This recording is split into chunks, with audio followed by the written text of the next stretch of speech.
అదే RTV app వార్తల్ని క్షణాల్లో చదివే అవకాశం ఉంటుంది. ఒక న్యూస్ పేపర్, ఒక టెలివిజన్ ఛానల్ మీ చేతుల్లో ఎప్పుడూ ఉంటాయి. రామారావు గారు తెలుగుదేశాన్ని స్థాపించారు, కార్యక్రమాలు ఇచ్చారు, సిద్ధాంతాలు ఇచ్చారు, వికేంద్రీకరణం తెచ్చారు. దేశంలో తెలుగు వాళ్ళకి ఒక స్థానం కలిగించారు. ఇప్పుడు దేశంలో తెలుగు వాళ్ళ స్థానం ఏంటి? దొంగలు. మన ఆత్మగౌరవం ఎక్కడ పోయింది? దొంగట్లు ఇచ్చేస్తాడు దొంగలను. మన ఆత్మగౌరవం పెరుగుతుందా?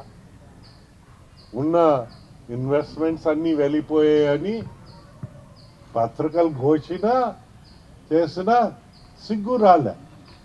ఈయన ఏమన్నాడు? ఇప్పుడు పార్టీని చూడకుండా ఆయనే చూడండి అంటున్నారు.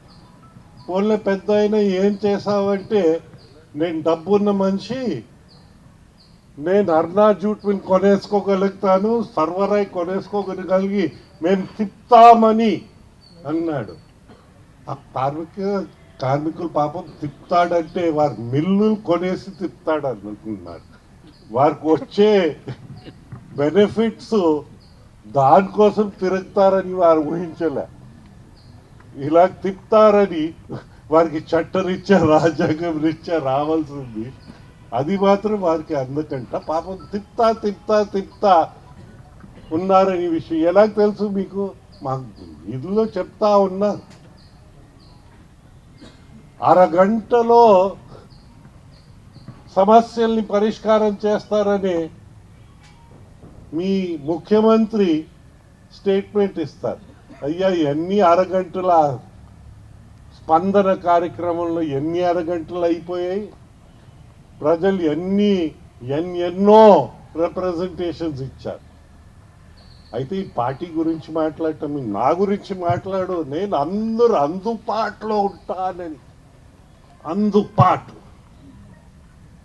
అయ్యో, అందుబాటులో ఉన్నవాళ్ళు అక్కడ ఇచ్చిన రిప్రజెంటేషన్స్ మీకు అట్లీస్ట్ ఒక 2% అయినా వినిపించదా, కనిపించదా?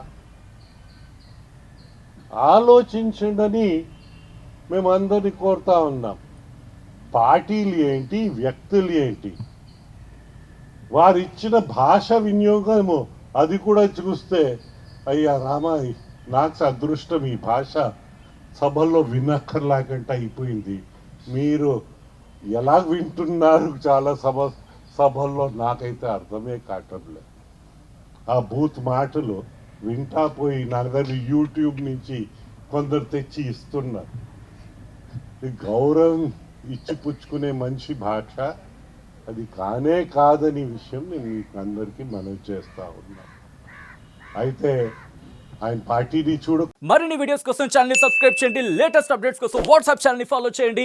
అండ్ లింక్ డిస్క్రిప్షన్ లో ఉంది.